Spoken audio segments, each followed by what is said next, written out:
Welcome to the Weber Cup, where the best from Europe do battle with the finest from America for one of the greatest prizes in team tenpin. After 18 years, there's been no shortage of stories to tell.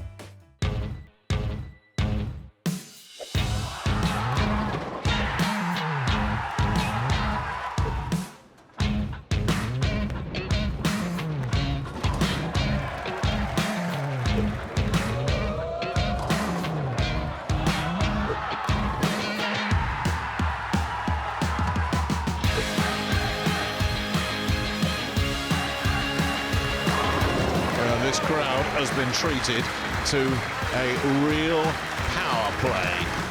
Kyle Troup signs off with another strike and a message. So close to perfection as it is, 289, good enough to keep Europe right back in business here. Oh, he really is on fire now. A 268. For Marshall Kent, point number 8 for Team USA. Well, that renders all the mathematics completely irrelevant. There's the answer, there's the point, there's the lead. And look at that, 279. Now that is a Weber Cup high this year.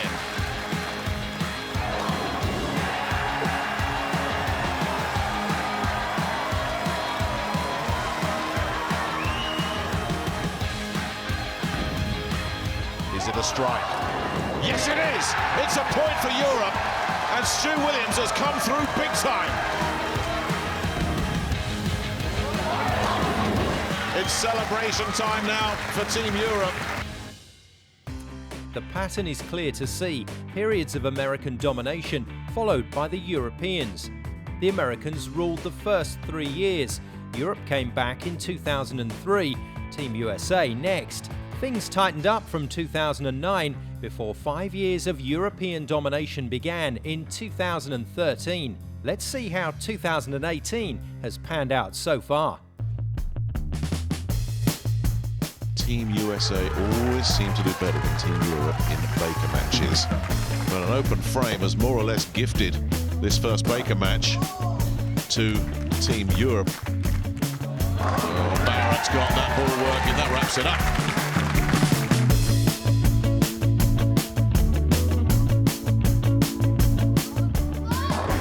Troup doesn't look like he's going to make any mistakes at the moment. He is absolutely dialed on. Well, we're having our first nail biter pretty early here, aren't we? Oh my goodness, he's got it. But with a huge slice of luck. USA won and Europe won. Looking for a magnificent 7. Well, what can you do about this? Just crazy scores. It really is. Oh, it's gone, it's gone. It thought about it, it was slow motion and it went. And that could be the pin that secures the win. It was close to perfection from Anthony Simonsen. Perplexed, he hasn't quite worked the lane out just yet. Oh, what he can't do is that. Now that's a mental mistake.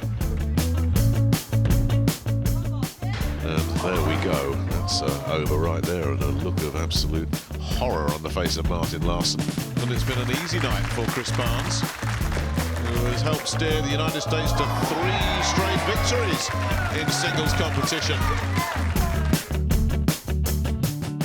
This is starting to unravel for Team Europe at the moment. Would you believe this? Stu can't buy a strike. Well, it's 9 frames in a row without a strike. And there's the spare, the 2 and the 10 from Jones, just showing off. It's much too much for Stu Williams. And America continue to just roll along here. They have complete control of the scoreboard. Right now, the score looking very healthy for a team that hasn't won this competition in 5 years. And it is 5 in a row.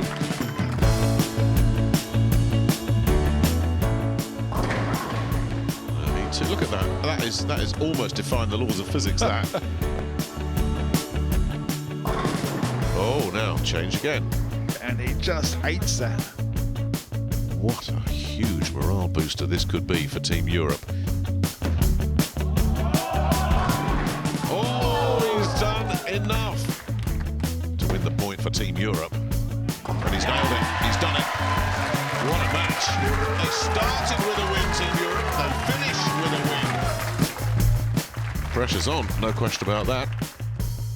And at least he started off here with a perfect 10, and we'll be looking for a lot more of those, as will Team Europe. Just what can he add to it? Is it going to be a 269 to finish? Yes, it is.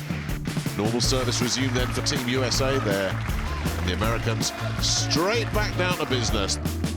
Day one clearly belonged to the Americans. Plenty of red down the right-hand side and the chance for a comprehensive statement. But a win in the Baker and a one-pin victory in the singles saved the day for the Europeans, keeping them within touching distance of their rivals. Unfortunately, the opening match of day two followed an all-too-familiar pattern for Europe, with Troup taking the 32-pin win over Williams in another singles defeat for the Europeans. Coming up later, Svensson looks to gain revenge on Simonsen for his earlier singles defeat. But up first, the young Swede joins Stu Williams in doubles action.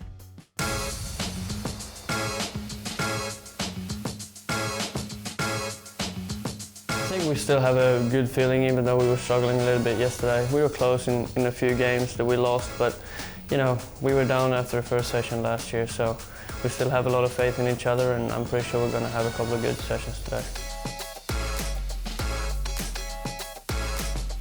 Doubling up with Jesper, we won the doubles title last year, and so anytime we bowl against each other, I definitely want to try and get the edge on him, because it was said that he kind of held me up in the doubles, so I try to get even with him when I can.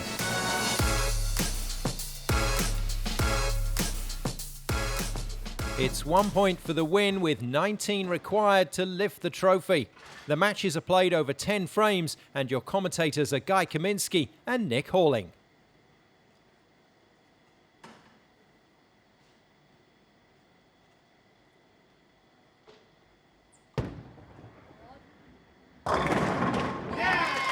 Simonsen gets off to a flyer. Boy, did he look good in his singles match yesterday. See, the thing is, with these two-handed guys, their rev rate is so high.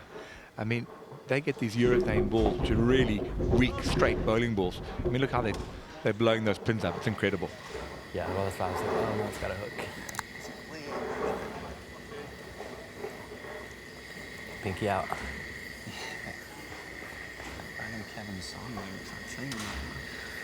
Oh, I can tell you, USA in good spirits. We haven't seen this in a few years, I can tell you.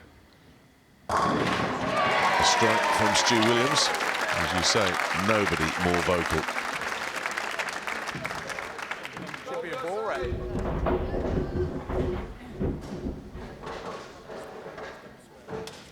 Both teams getting off to a good start then. And Jesper, obviously, no one's bowled on the left-hand side. So this is the reason why they get him. And then Jesper will go straight from here into the singles. Especially with these urethane balls, Nick, what happens, it moves the oil around quite a bit. The reactive balls tend to absorb a lot of the oil, but the urethane tends to push it down to the back of the lane.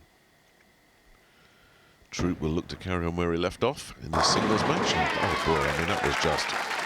I mean, if you could bottle that... Can't play it any better than Carl Troup just played it. No wonder he's happy. Yeah, these guys are absolutely freewheeling it here. I mean, we spoke about it earlier. There's quite a lot of space for the guys to bowl, and scoring pace extremely high. But they're really into the sweet spot now. They're not thinking about anything else other than striking.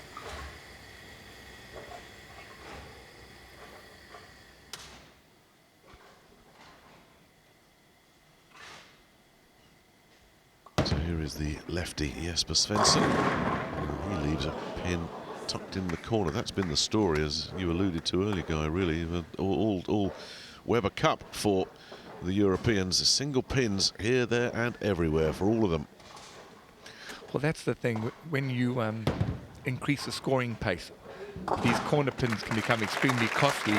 It's, you know, I like to always reference to golf. It's like pars aren't good enough. Only birdies will do on this lane pattern. So they've got to find a way to get those corner pins out. So here's Simonsen The two-hander with that terrific high rev that he gets on the ball, just tears the rack to pieces. And interesting, Chris Barnes, the skipper, has been very clever in pairing him with Svensson in singles matches as well. We'll talk about that a little bit later on. He drifted out of the pocket there and paid the price. Yeah, he did. He pulled that one. But again, this is where Barnes' captaincy has been so good, because the scoring pace being higher suits the power player. And look, if you look today, he's got all his power players out there. You know, this is not about finesse and touch. That was more last night. Troup finishes the job, but with Scotch doubles for both of them now. Yeah, I mean, It's going to be a case of the first guy's back up again, and in Scotch doubles, if somebody is failing to strike consistently, it means the other guy's bowling at single pins.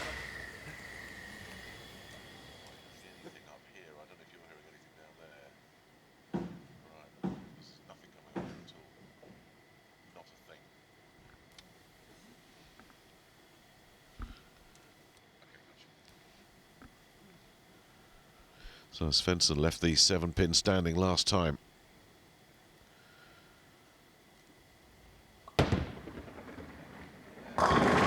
He's done it again. There's a pin rolling around there, but it's missed. Short pins here at the Weber Cup. But the carbon copy of his last shot. This is where you said in Scotch doubles, it can feel like an eternity. All you want to do is get a strike so you can let your partner have a go. And well, it just means that Williams is bowling at single pins all the time.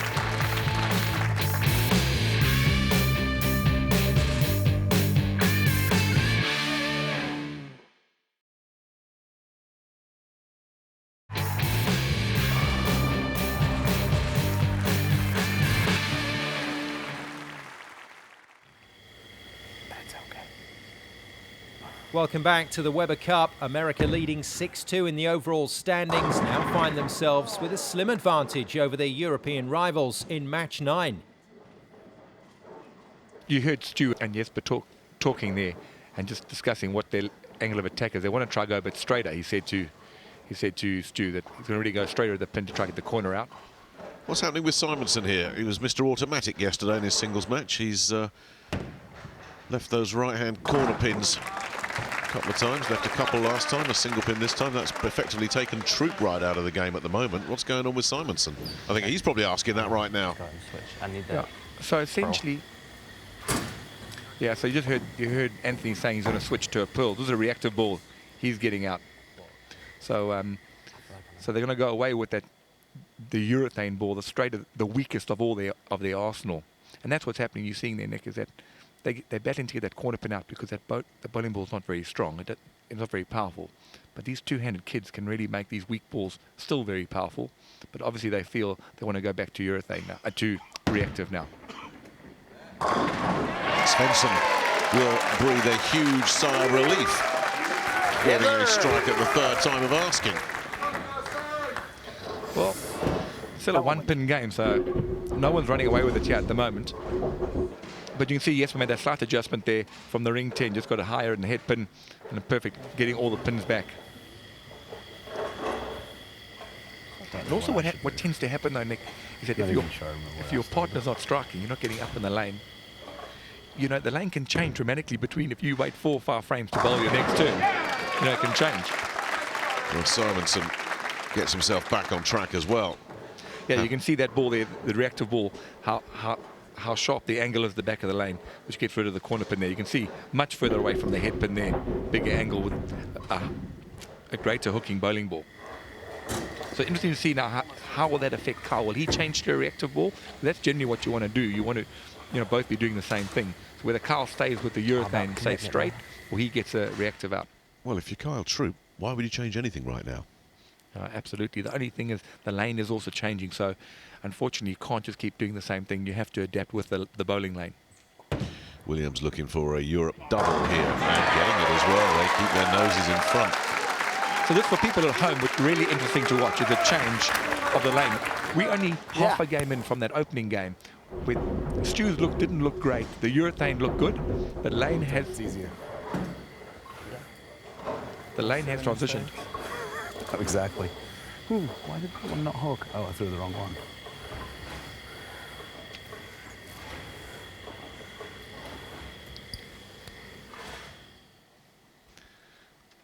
Yeah, so as you can see, the lane's transitioning to what looks like a better reaction. We stayed with urethane here. Carl stayed with the urethane. Well, you called it, Nick. You said, if it ain't broke, don't fix it. Yeah, absolutely. Great shot.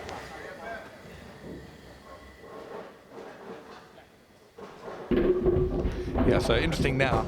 It looks like Stu and Anthony are both using reactive. Carl stayed with the urethane. Look at him. He's flexing his muscles there. He's basically saying to the guys, he's still strong enough, got enough high rev rate power to keep using the urethane. And obviously, we all know Jesper, no one's bowled on his side of the lane, so he's sticking with the urethane. There's no need for him to make any changes. Well, it's that 7 in the corner. You were saying about not making changes. Yeah, wow. So, I mean, it's 4 shots. He's had three corner pins, which is pretty unusual for him. I can tell you, Stu should have this waxed. He's had 3 goes at this spare, so no problems for Stu here. It's actually the easier single pin for the right-hander to shoot at as well. Yeah, because we can hook into it. Yeah, absolutely. I've literally got half the lane to hit to spare that. Good shot. Yeah, that's not The thing is you might not have got it quite as far left as the last one, but in the lanes like this, you've got to figure out how we're going to make those strike. Come on. Yeah, Stu's absolutely right there. He's realised the scoring pace is so high that 9s just aren't good enough. He has to find a way to make it strike. And Anthony Simonsen found that answer with the reactive ball. Looks really good there. Shot.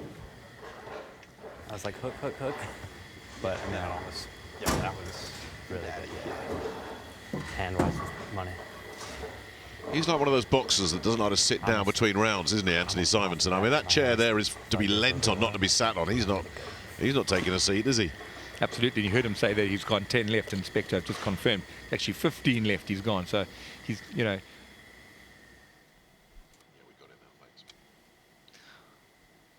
Jesper has to strike here. Oh. It's unbelievable. Well, it's Jesper Svensson and those 7 pins that are proving the difference in the match at the moment for the 4th time. And Groundhog Day for Stu, having to go for the 7 pin for the 4th time, you said. Well, he's cleaned up, but he said it earlier, didn't he? 9 spares are not going to win this match. And they're falling behind on the scoreboard now, 20 back with only 3 frames to go. It really is getting desperate time. Yeah. I don't know, mate. Well, that says it all. Stu Williams almost lost for words. They're baffled. And yet, the game is looking so easy for Anthony Simonsen and, in particular, for Kyle Troup here, who was sizzling in his singles match, 277. Yeah, he just got to worry out for his 10 pin, his corner pin.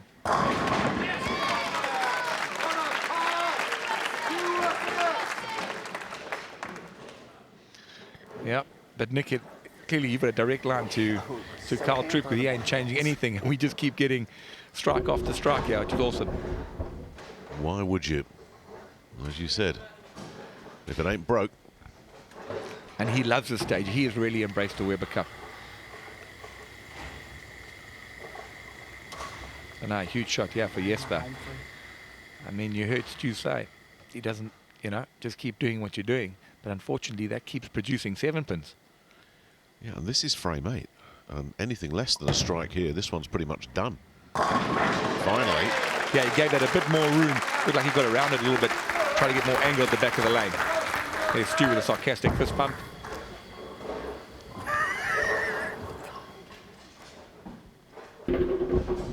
Well, has that come too late?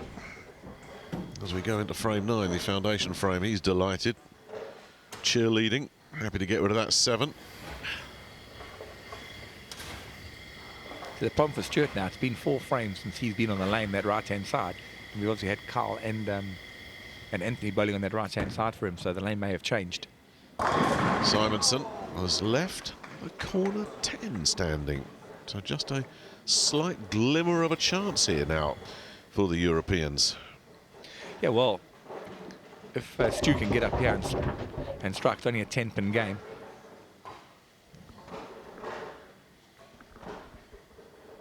And the only good thing also for Europe is that it has to be Simonsen to bowl the 10th frame as opposed to Kyle, you know. Yes, because Troup has been Mr. Automatic this afternoon. Simonsen, the one that's been a bit up and down.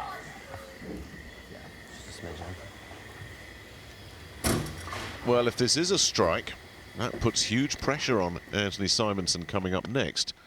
So this is the ball of the match. Absolutely tough for Stu. Yeah, hasn't been up here in 4 frames.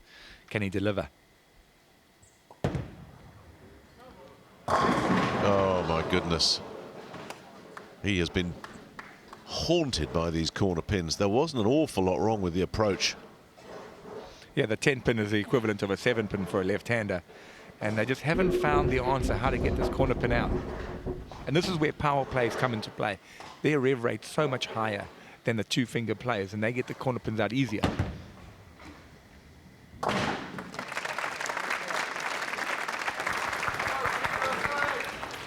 Well, the look on Stuart Williams' face says it all.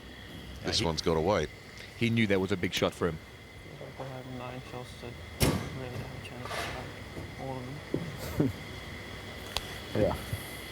And we struck like 50% of the time, less. Yeah, less than 50. That's a bit of bowling philosophy there. It's all going against you at the moment. Simonsen looks to just close the door on this one and does exactly that. Go, baby. We're here to play this year. We're here to play. Let's go. A little bit of banter, Nick. I don't know if you heard that saying, we had to play. I tell you, if Europe didn't realize they were in for a fight. Well, they've had enough of it, haven't they, the Americans? They've been losing for a long time in this competition, and enough is enough. And typically, it's a single pin left standing once again. It's another one to forget Team Europe, and the omens are not looking good. This is quite a gap that's opening up now, 7-2. That's going to take some serious pulling back. Europe all round struggling at the moment, losing the first doubles, 234-266. American dominance continues in the early going of the 2018 Weber Cup.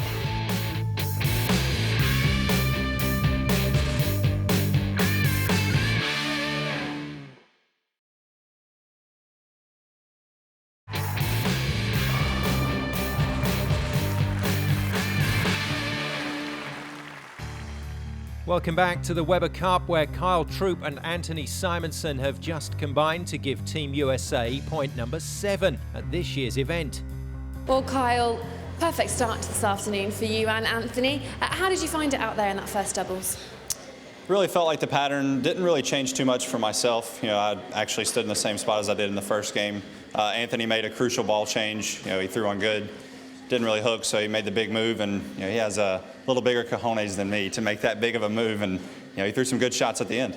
The interesting thing about the team lineups this afternoon is that we're seeing yourself, Anthony, and Tommy 3 times, and Chris Barnes just the once. There's a real spread and confidence across the whole team that you're all appearing so many times, whereas the European team are maybe a little bit more spread out. Do you think that says a lot about your confidence as a team, that you've all got the ability to do the work here? Most definitely. You know, Chris has confidence in every single one of us. You know, and we have just as much confidence in him.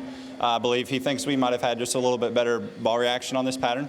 So that's why we made the choices that we did, and so far it's seeming to work okay. Anthony's up against Jesper now. Obviously, yesterday evening, you lost out to Jesper. We know he can be dangerous on this lane. I know you're going to say Anthony's going to win it, but how do you approach playing someone like Jesper on this lane when he's just come off a loss?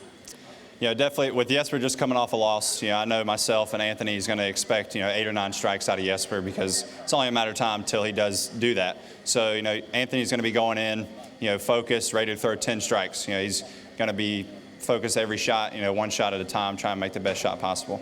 We're looking forward to it. Thanks, Carl.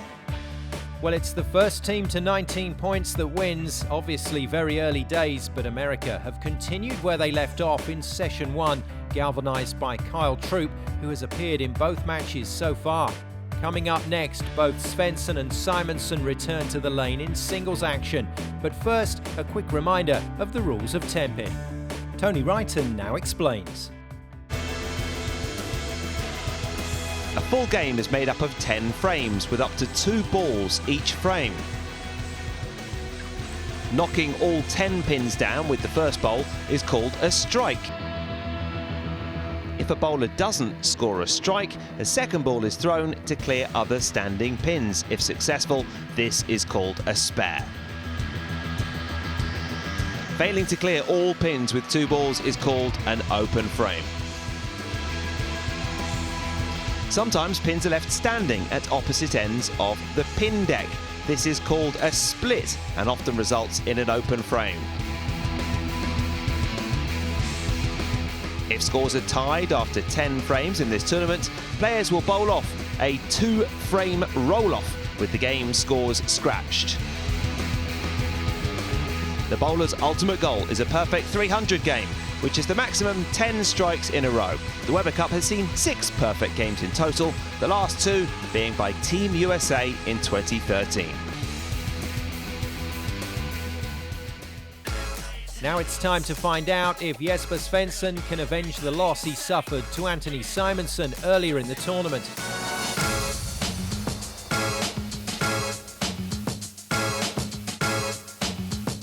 To have the fans behind us is always amazing. Normally we say they feel like our 5th player, so to have them behind us, it's pump us up even more, and I hope it's going to be a good atmosphere out there today. You know, everybody knows Jesper strikes all across the world. You know, it's almost gotten to the point where you almost just consider it a point for Europe. I knew I was going to have to bowl a really good game. You know, happy I did, and so it's a good start.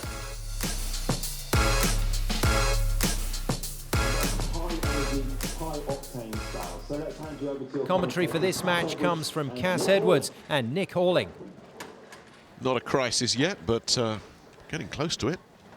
I have to say that in the early stages here of this year's Weber Cup, with at least 2 of the Europeans struggling to hit top form and all of the Americans cruising at the moment, this one is not shaping up to be competitive. We have seen down the years things can change very quickly, but right now Dominic Barrett, the Team Europe skipper, will be hoping that they can find a change right here. And interestingly, they bring their ace in the pack, the left-handed Jesper Svensson, up for the 3rd match, and Chris Barnes, the skipper for the USA, have responded by bringing Anthony Simonsen into the lineup. They don't know each other's lineups, but Barnes has correctly guessed where Svensson's going to be in the lineup.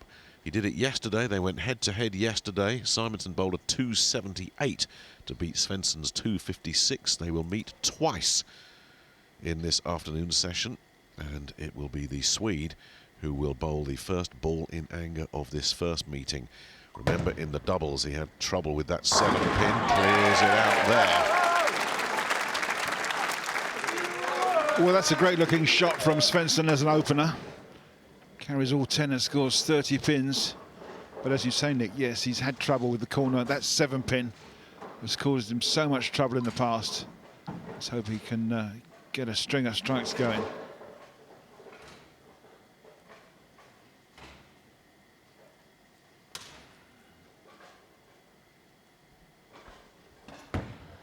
So here comes the Air Miles kid, Simonsen. He too opens up with a very impressive looking strike. He was in Singapore this time last weekend. Yeah, won the Singapore Open tournament, one of the events on the World Bowling Tour. Great victory, a nice prize fund. Flew straight back to America for a day and then headed across the pond to Milton Keynes. Yeah, no wonder he's stretching out the hammies there. Cooped up in economy, even with all that money he's been making. It may be carrying the money that's causing his back problem. So both young two-handers opening up with a strike. Oh, hang on, he had a little look down there. Wasn't entirely happy.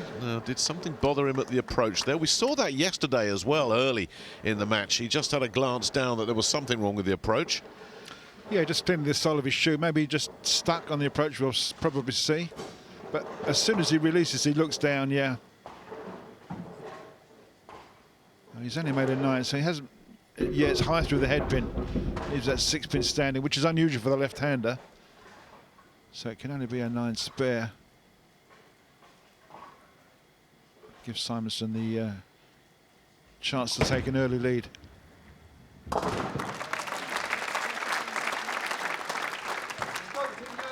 Some proud Swedes in the crowd. Where's all those Europe shirts?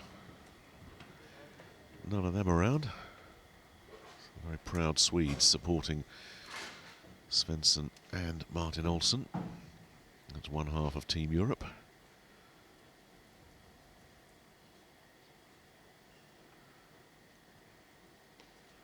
So can Simonsen jump on that 9 spare and open up with a double?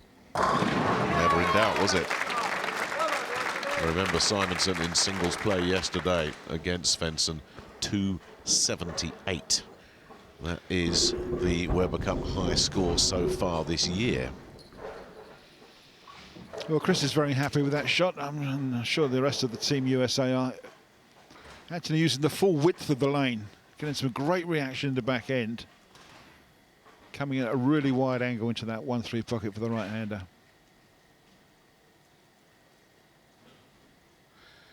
And this, remember, on an oil pattern that the Europeans chose, this 41-foot cutlass pattern. He's back on track, Simonsen. Yes, it's a valid point you make, Nick, that the lane pattern was chosen by the European captain. Obviously with the thought that they were going to run riot on it, but it's gone the opposite direction. It's the Americans that have loved this pattern and are really outscoring Team Europe at the moment. Well, it's a time for cool heads, and this guy is really strong under pressure. We've seen that many times before. But applying the pressure right now is Anthony Simonsen, who just looks like he belongs at this level. Had a very shaky Baker game, if you remember, the team game that started out the Weber Cup this year, and we wondered, oh, is he going to be able to cope in this unique environment, this single lane arena environment? And then he came straight out and bowled at 278 and answered all our questions.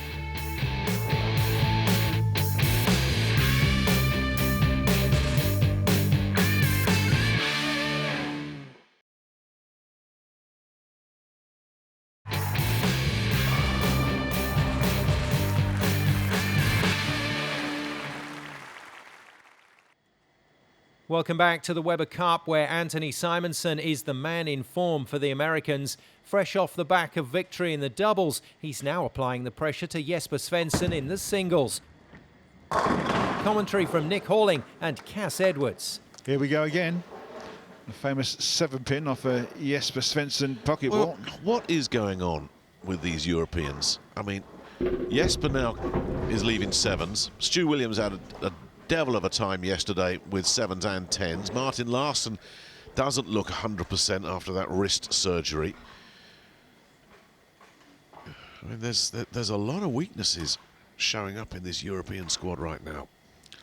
Well, Svensson's been just a fraction light in the pocket, and so that 4-pin is not coming back off the kickback and taking the 10-pin away.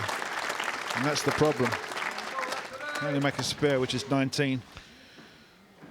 More significantly, it's strike, spare. So he can't rack up the 30s in a row, where Simonsen has been perfect thus far, and he's talking it over with Don Barrett, who's seated there, the skipper. And it's Martin Larsson with his back to us.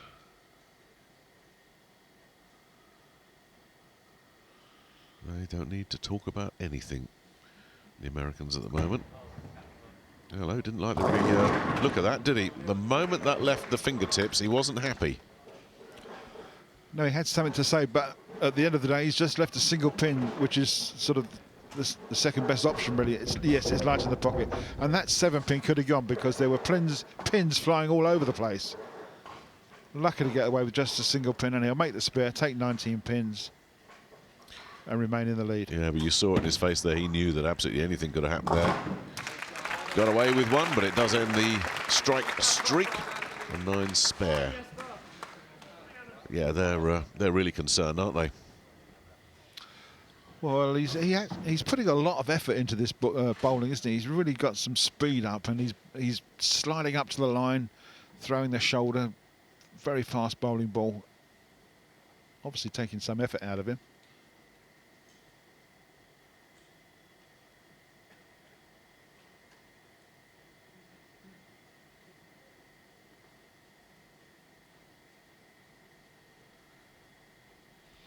So he's well in touch here, despite the strike spare pattern that he's put up. And he continues it with another strike here. Jesper Svensson. Yes, great looking shot. This is really light in the pocket, and he really mixes them up there, doesn't he? Talk about hitting them thin and making them spin. Takes the strike. He's not going to be over happy with where the ball hit, but he'll be happy with the reaction he got and the count. Still 11 pins difference between the two scores in favour of Team USA. Now let's see if Simonsen, though, can just retune the radar here. Get back in the pocket. Travel a long way, that ball, didn't it? And then just rip back into the pocket, and the end result was never in doubt. He is happy. His teammates are happy.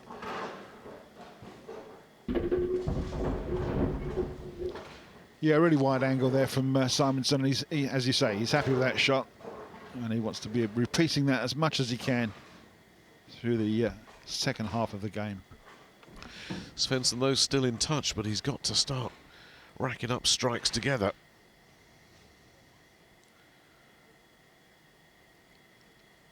Which he has yet to achieve. Is this his first double of the match?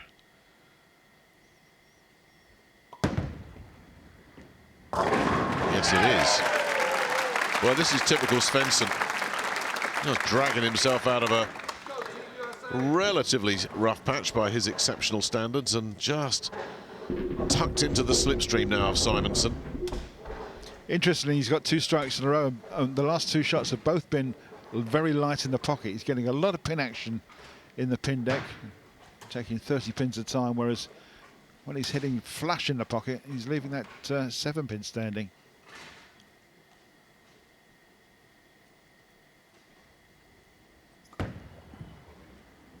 Oh, goodness me, it is a delight to watch this young man go to work. Not interested in corner pins, is he? He's just going to take 10 every time.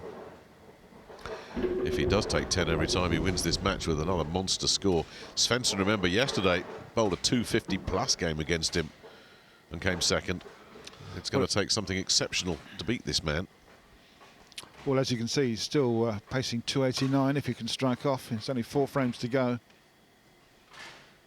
And Svensson pacing 278. It will just take 1 bad frame, which will turn this game around. Either way, if it comes from Svensson, it's the point to the Americans. Another way, and there he's out of luck again with that 7. Well, how frustrating that is. Well, as bowlers, we all know what a corner pin can make you feel like when you bowl a ball like that. I mean, it looks so good going into the left-hander's pocket, and to be frustrated by a single pin standing time after time.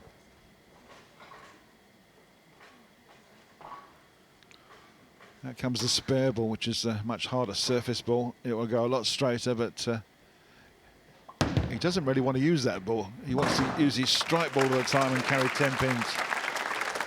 Well, if Simonsen strikes here, it's opened up a pretty big gap. With only 3 frames to go. So there's a chance for Simonsen to just take complete control of this match here. And this will really hurt Europe if they drop this point as well, because Simonsen is their banker. Yeah, he's certainly the high roller at the moment on the European side. The only lefty, the only one not dealing with changes in the lane condition. Simonsen has ripped it to pieces.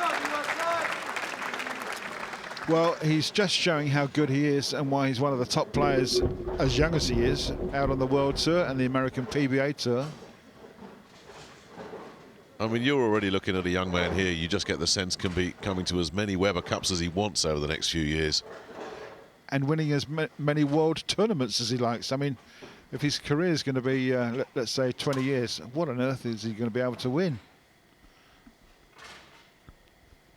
And the same can be said about Jesper Svensson as well. Oh, absolutely. He's not going anywhere. Unbelievable. You know, if we put together a montage of single pins that have been left by Europe in this year's Weber Cup, it would run for a long time. Well, I think Jesper on his own, his own montage would, well, it would look impressive, but frustrating. Well, that's pretty much another point gone here for Europe, and this gap is growing alarmingly wide. Remembering that Europe won the very first point as well, that Baker. Assuming there's no late drama here, it means the Americans will have won 8 out of the last 9 points.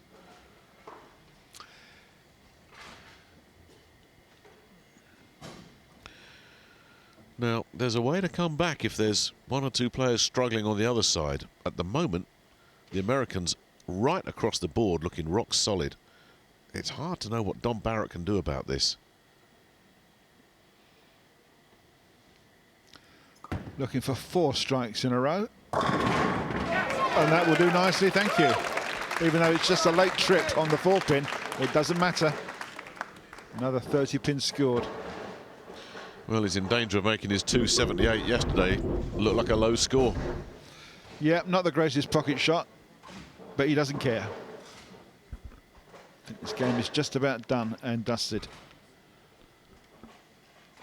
Once this match is finished, there will be another lane dressing. Finally, the 7 goes. Yep. A bit too late, I'm afraid. Svensson's due up twice more in this session. In game 6, he'll play doubles with Barrett, who he's talking to right there, and then he's going to be in singles competition against Simonsen again to round out the afternoon session. He will go into that one, his personal duel with the American, having lost the first 2, barring something extraordinary here.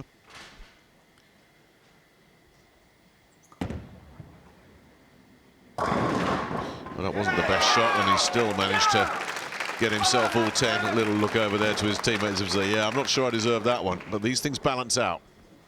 This is how you win major tournaments. You leave 9 pins like that and get a little messenger just to give it a kick up the rear end and take yet another 30 pins. 5 strikes in a row. This game is over. And Simonsen's looking at another score of 289. Change of ball experiment there for Svensson, 256, and he's beaten. Keeping up his average. He's averaged 250 here for the last 2 years and is doing so this year as well. Highest scoring player on the European side, but unfortunately he's been beaten yet again.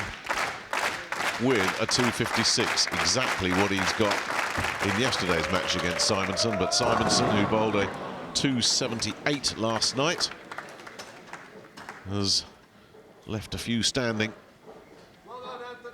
in the very, very last frame. As he just did a little bit of experimentation there, I think, with the match 1. As you can do.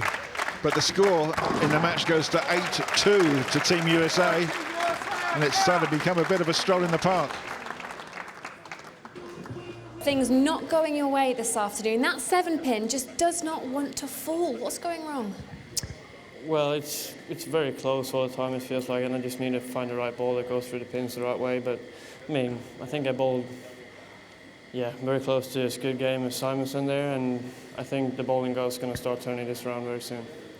You're up twice again later on this afternoon against Anthony again. He's already got the better of you today and yesterday. What can you do to beat him? Well, bowl a higher score than him. Simple as that. I mean, as I said, I just need to find the ball that goes through the pins the right way. But as I said, I think we're very, very close to success here. So as soon as we can just find those small keys, we're going to turn this around. Is the feeling in the European team still quite positive? Because there is quite the deficit now, not a much bigger gap than you'd like. Of course it is, but I mean, we still have the faith in each other, and we know this place very well. Like, we've been on this lane before, and you know, the team chemistry is going to do the work for us, and we're just going to try to find those small keys and, yeah, try to turn it around. The Americans now have a 6-point cushion in this race to 19. Worrying times for the Europeans, especially as 2 of the USA's most experienced bowlers, Jones and Barnes, are up next. Can the Europeans stem the red flow? We'll find out next time when the Weber Cup returns.